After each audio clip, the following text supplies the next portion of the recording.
Hi there, we're going to carry on today practicing what we learnt yesterday on reverse percentages.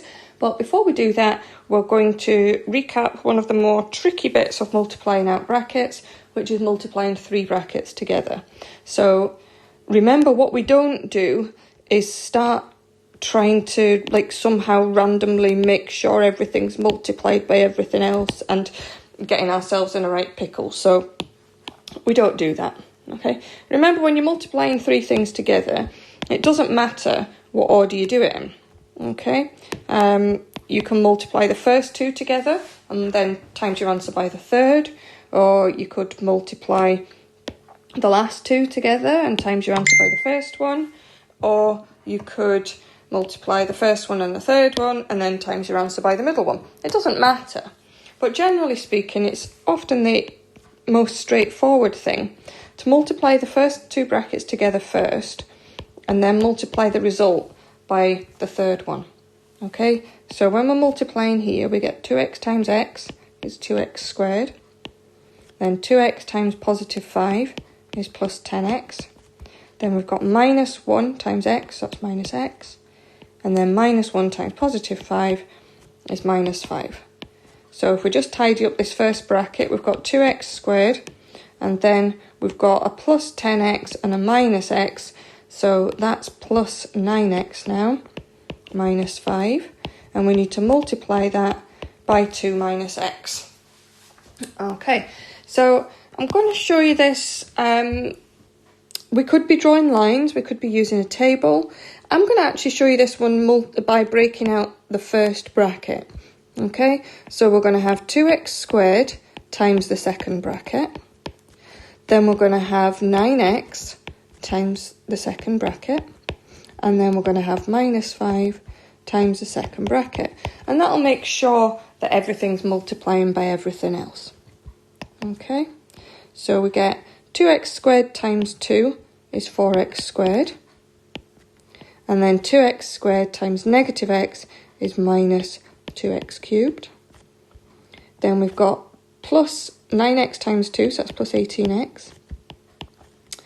Then minus 9x squared, minus 10, and plus 5x. Be really, really careful about that last sign there. Okay, so altogether in descending powers of x, we've got minus 2x cubed. And then in in x squared, we've got 4x squared there, minus 9x squared there, so that's minus 5x squared. Then we've got plus 18x plus 5x is plus 23x. And then we've got minus 10. Okay, so let's see what we've been doing lately.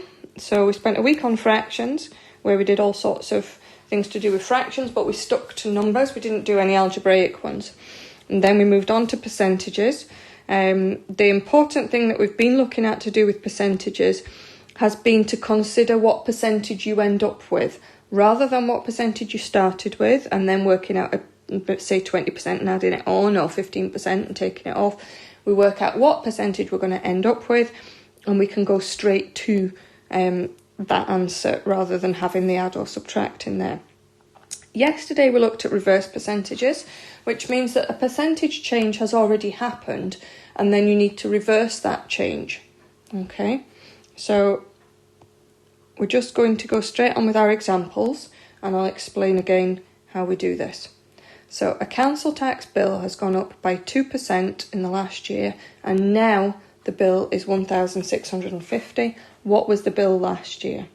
Okay, so this 1,650 is after the 2% has been added. Okay, so what we've got is 102% of last year's bill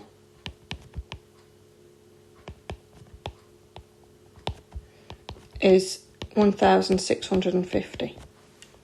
Okay, so remember, we can write this without all the words in it. We can just say 102% is equal to 1650.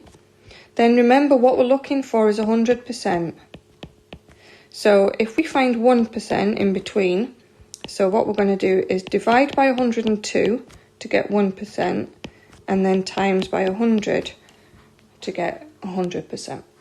Okay, so we're going to divide by 102, so 1,650 divided by 102. We don't even need to work out what that is. And then we're going to times that by 100, so it's 1,650 divided by 102 times 100, and then that can just be worked out on a calculator. 1,650 divided by 102 times 100, and you get 1617.647 and other numbers, but remember this is money, so we need 2 decimal places, so £1,617.65. Okay, so the key, the strategy that we need to be using is work out what percentage we've ended up with, then from there find out 1% and find out 100%. There are different ways of doing this, and if you were in my class last year, you might recall a different way of doing it. And if you remember that way and you prefer it, go for it. Otherwise, just stick with this. Okay. So, Alan has been furloughed from work and so is earning 80% of his usual pay. He's now paid £420 a week. What was his weekly pay before he was furloughed? Okay, so this one, we don't need to work out what percentage we're ending up with. We're told that he's now earning 80% of his usual pay. His pay hasn't reduced by 80%. That's what he's getting now. Okay, so 80% of his usual pay is £420. So if we find 1% and then 100%, we'll know what he was earning before he was furloughed. So remember, to find 1%, if we know 80%, we're going to have to divide by 80. And then we're going to multiply by 100 to get 100%. So we're going to do 420 divided by 80 here. And then 420 divided by 80 and then times 100. Okay, so remember, we don't need to work out what's at the end of that line. Okay, so 420 divided by 80 times 100 works out to be 525. So Alan, before the virus and before he needed to get furloughed, was earning £525 and now he's earning £420 a week. Okay, then Pete has had a 3.5% pay increase and now his annual salary is £43,000. What was his annual salary before the increase?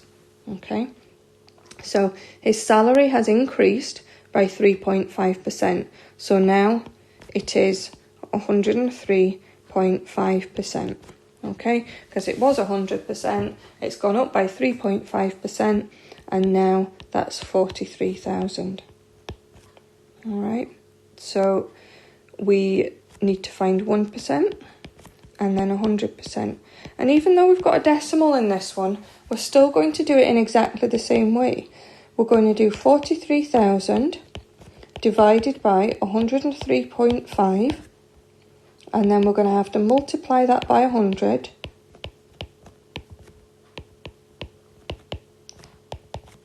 And remember, only work out the answer, don't bother working out a number at that middle stage. It's not going to get you anywhere. Chances are the only thing that it might do is make you round a bit too early. So let's not do that. So 43,000 divided by 103.5 times 100 is, it says 41545.8937. And so we need to write that in money. So it's £41,545.89. Okay, so remember, when you're dealing with thousands, you can put a comma in if you want to. You don't need to do that, or you can leave a space. So this is all just about looking at what percentage you've ended up with and then working backwards to find 100% from there. Okay, last one today. The number of bacteria in a Petri dish has increased in the last 24 hours by 35%, and there are now 3,200 bacteria present. How many bacteria were present at this time yesterday?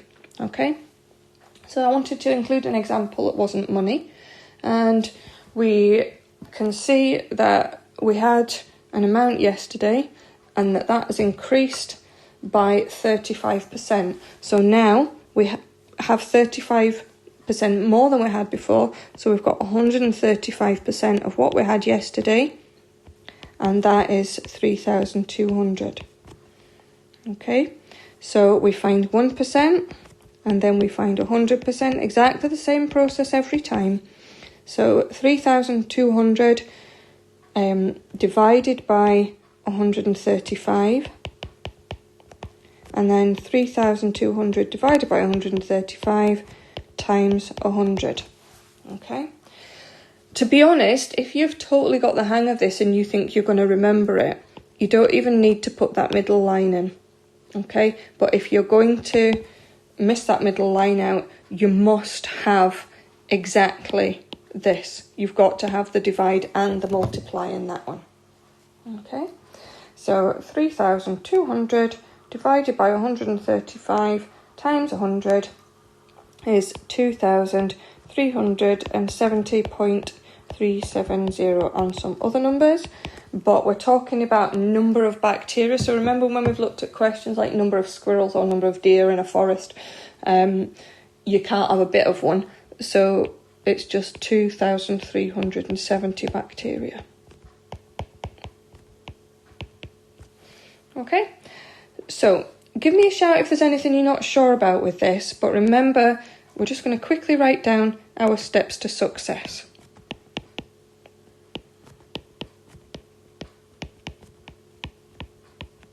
So when we're doing reverse percentages questions, we are looking at a situation where the percentage change has already happened. Okay, so to use reverse percentages, I'm going to write rev percent. I hope you know that means reverse percentages. To use reverse percentages, the percentage change has already happened. That's the first thing. The next thing is work out what percentage you have now.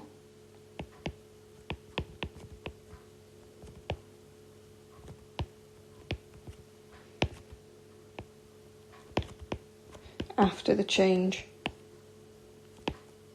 So that'll either be 100 plus something or 100 minus something, depending on whether it's increased or decreased. Okay, and then you divide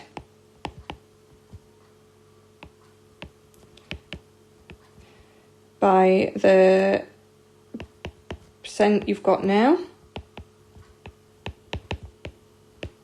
to get 1%, and then multiply by 100 to get 100%. Okay, and just say remember the units.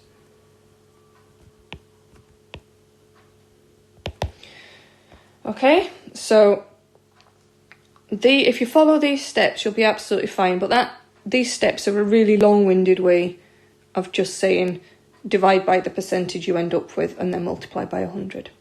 Okay, so good luck with those questions. Remember, just shout if there's anything you're not sure about, and I can do another little lesson or send you some more examples. Okay, have a great weekend. See you later.